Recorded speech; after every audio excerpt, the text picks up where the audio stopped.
वैदिक पंचांग दिनांक 11 अक्टूबर 2024, दिन शुक्रवार, विक्रम संवत 2081, गुजरात महाराष्ट्र अनुसार 2080, शक संवत 1946, अयन दक्षिणायन, ऋतु शरद ऋतु, मास अश्विन मास, पक्ष शुक्ल, तिथि अष्टमी दोपहर 12:06 तक तत्पश्चात नवमी, नक्षत्र उत्तराषाढ़ा 12 अक्टूबर प्रातः 5:25 तक तत्पश्चात श्रवण, योग सुकर्मा 12 अक्टूबर रात्रि 2:47 तक तत्पश्चात धृति, राहु काल सुबह 10:57 से दोपहर 12:25 तक, सूर्योदय सुबह 6:34, सूर्यास्त शाम 6:16,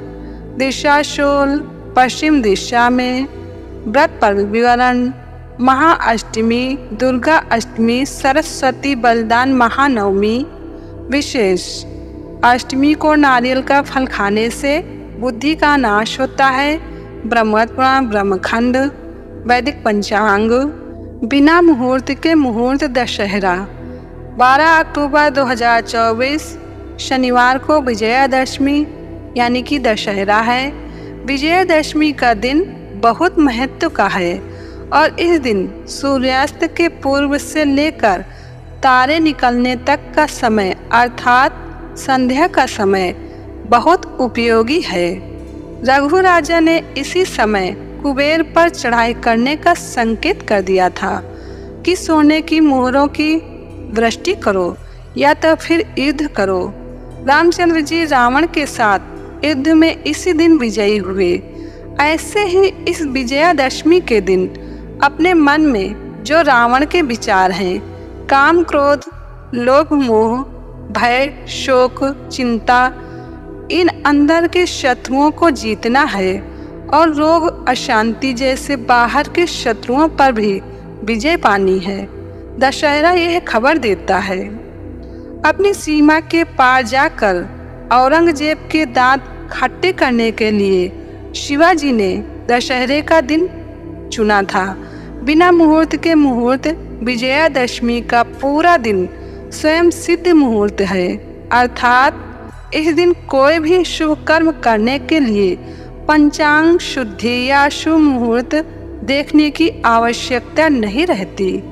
इसलिए दशहरे के दिन कोई भी वीरतापूर्ण काम करने वाला सफल होता है। वरतंतु ऋषि का शिष्य कौश विद्या अध्ययन समाप्त करके जब घर जाने लगा तो उसने अपने गुरुदेव जी से गुरु दक्षिणा के लिए निवेदन किया।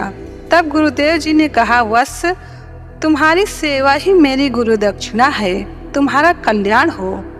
परंतु कौश के बार बार गुरु दक्षिणा के लिए आग्रह करते रहने पर ऋषि ने क्रुद्ध होकर कहा, तुम गुरु दक्षिणा देना ही चाहते हो तो 14 करोड़ स्वर्ण मुद्राएं लाकर दो। अब गुरुजी ने आज्ञा की है, इतनी स्वर्ण मुद्राएं और तो कोई देगा नहीं। रघु राजा के पास गए। रघु राजा ने इसी दिन को चुना और कुबेर को कहा, या तो स्वर्ण मुद्राओं की वर्षात करो या तो युद्ध के लिए तैयार हो जाओ। कुबेर ने शमी वृक्ष पर स्वर्ण मुद्राओं की वृष्टि की। रघु राजा ने वो धन ऋषि कुमार को दिया, लेकिन ऋषि कुमार ने अपने पास नहीं रखा, ऋषि को दिया। विजयादशमी के दिन शमी वृक्ष का पूजन किया जाता है और उसके पत्ते देकर एक दूसरे को यह याद दिलाना होता है कि सुख बांटने की चीज है और दुख पैरों तले कुचलने की चीज है। धन संपदा अकेले भोगने के लिए नहीं है। तेन त्यक्तेन भुंजिता, जो अकेले भोग करता है धन संपदा उसको ले डूबती है। भोगवादी दुनिया में विदेशी अपने लिए करते हैं तो व्हील चेयर पर और हार्ट अटैक आदि कई बीमारियों से मरते हैं। अमेरिका में 58% को सप्ताह में कभी कभी अनिद्रा सताती है और 35% को हर रोज अनिद्रा सताती है। भारत में अनिद्रा का प्रमाण 10% भी नहीं है, क्योंकि यहाँ सत्संग है और त्याग परोपकार से जीने की कला है। ये भारत की महान संस्कृति का फल हमें मिल रहा है। तो दशहरे की संध्या को भगवान को प्रीति पूर्वक भजें और प्रार्थना करें कि हे भगवान, जो चीज सबसे श्रेष्ठ है उसी में हमारी रुचि करना। संकल्प करना कि आज प्रतिज्ञा करते हैं कि हम ओमकार का जप करेंगे। ओमकार का जप करने से देव दर्शन, लौकिक कामनाओं की पूर्ति, आध्यात्मिक चेतना में वृद्धि, साधक की ऊर्जा एवं क्षमता में वृद्धि और जीवन में दिव्यता तथा परमात्मा की प्राप्ति होती है। स्रोत ऋषि प्रसाद। वैदिक पंचांग। गुस्सा बहुत आता हो तो धरती माता को अर्घ्य देना चाहिए कि माँ मैं भी सहनशील बनूं, बात बात में गुस्सा न करूं। श्री सुरेशानंद जी। वैदिक पंचांग। वैदिक पंचांग संपादक अंजनी बहन नीलेश ठाकर। वैदिक पंचांग प्रकाशित सूरत शहर गुजरात। वैदिक पंचांग।